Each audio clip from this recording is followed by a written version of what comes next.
Super Furry Animals were a Welsh britpop band from Cardiff. They were part of a thing called the Cool Cymru scene in the 90s, which was a collection of Welsh britpop bands.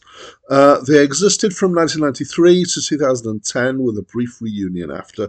They've created 9 studio albums. They have a particular distinction in the UK singles chart as being the act with the most singles that have reached the top 75 without ever having had one in the top 10.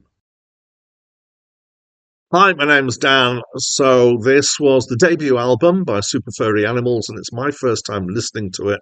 And it's one of those albums that are quite hard to pigeonhole. So it's not just me that thinks this.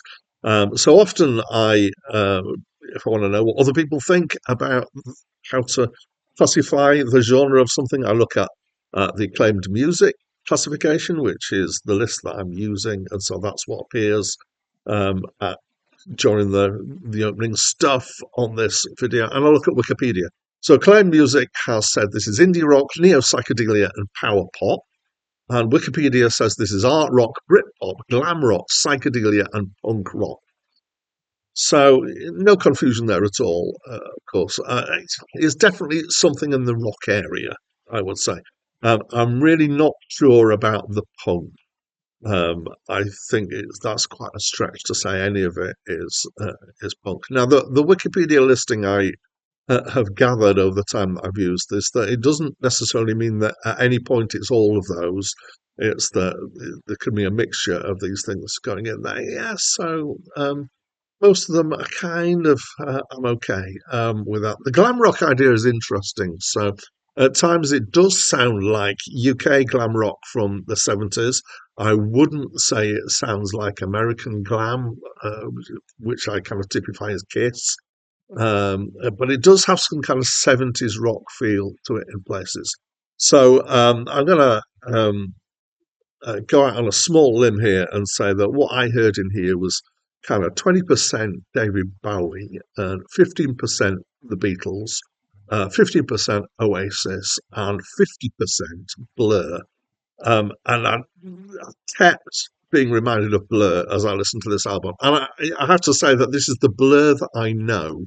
I'm not a huge Blur fan, and I don't know lots of their stuff, but I do have the Park Life album, and I've listened to it many times. And I would say not the hit tracks, but the other tracks, the kind of, I don't want to say filler, but the less kind of immediately obvious tracks. This has a lot of similarities to some of those things. So in several ways, kind of in the production, in the music, then the way they do harmony, so the structures of it definitely remind me of Blur, and it's around at the same sort of time, so it's not a huge stretch. So the Neo-psych label is also, I'd say, quite good. There are some bits in here that have that kind of neo-psych full sound with tambourine and phaser bits and things like that. And sometimes there's at least one point where it's a bit of a kind of experimental soundscapey, noisy bit, which again is, could definitely be linked with psychedelia. But also, unlike a lot of the neo-psych that I've come across, there's actual fantasy-like elements in here.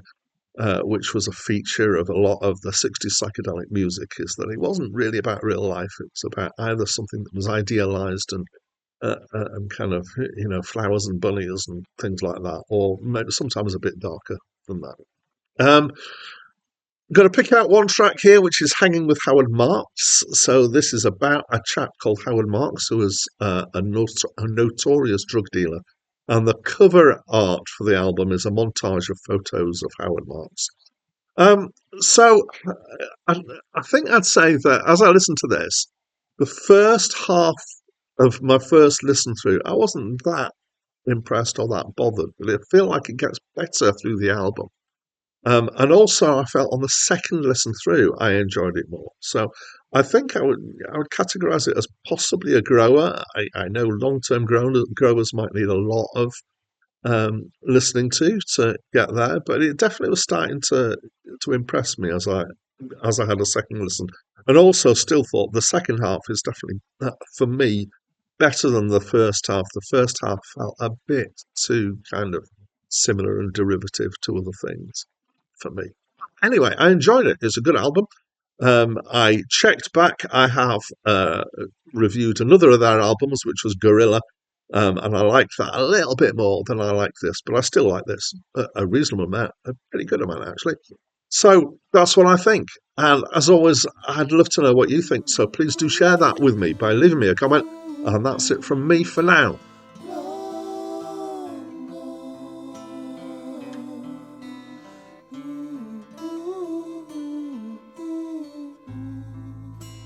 Long gone, there's no shadow where you stood.